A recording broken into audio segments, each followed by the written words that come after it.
Welcome to a special Dave Day on location at the Tamaqua Area High School with Dave Seaman, Standard Speaker Sports Editor, and SSP TV intern, sports intern Nathan Pliska. And we're at the high school because we just did a podcast with some members of the Tamaqua Area football team and their head coach Sam Bonner after a season where they won the District 11 AAA championship and went all the way to the state semifinals. Nathan, you listened to some of the interviews here today. What stood out to you? Did something really catch your ear or eye as we were doing all this with the football players? Yes, I did not know that they made it all the way to the semifinals. So that was amazing. They did a really deep run. That's probably pretty hard to do, right? I mean, did it make you proud being from the area, recognizing Tamaqua did this? Yes. And Dave, how about you as we got to sit down and we're going to show some of the interviews for you on this special Dave Day. But before we do that, what really stood out to you as we talked with all the players and the coach? Just how close they are, how close-knit of a group it was. They came up together. They started playing football together at a very young age in the knee-high program, a very successful program here in the Tamaqua community. And you could just tell that they're laughing at each other, like the little nuances. There are a lot of nuances that they have, close friendship, and that went a long way to taking them to the success they enjoyed this season. Okay, I'm going to throw it now to some of the interviews we did. This team, we're going to get into and talk a lot about them, but you've had some great teams in the past, too. It's probably hard to win in the conference you're in the district you're in.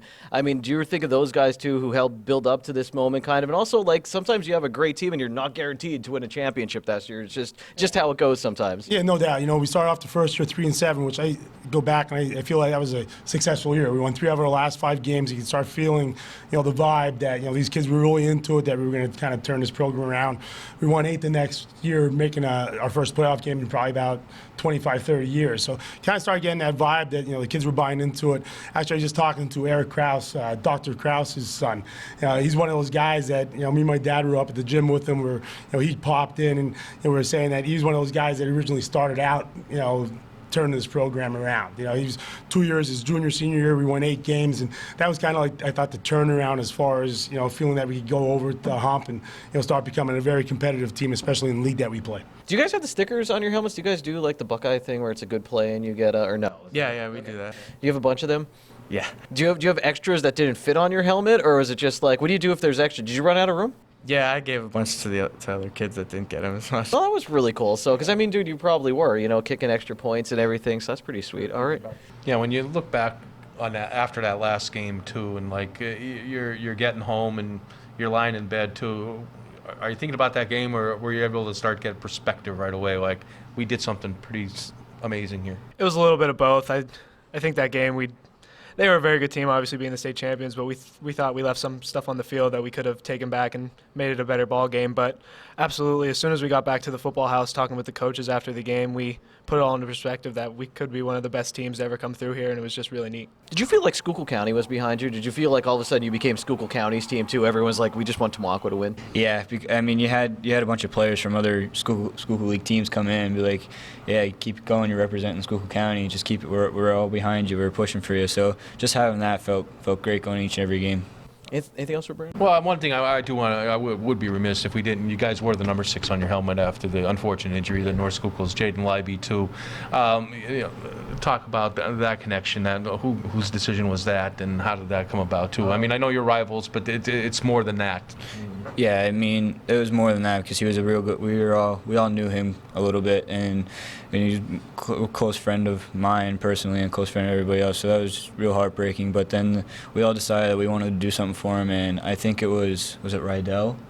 Rydell offered the red number 6 to put on the side of our helmets. So once we heard about that, we were like, yeah, we definitely want to be a part of that. And we got the number 6s, and then there was also another little sticker that we put on our helmet that said number 6 strong.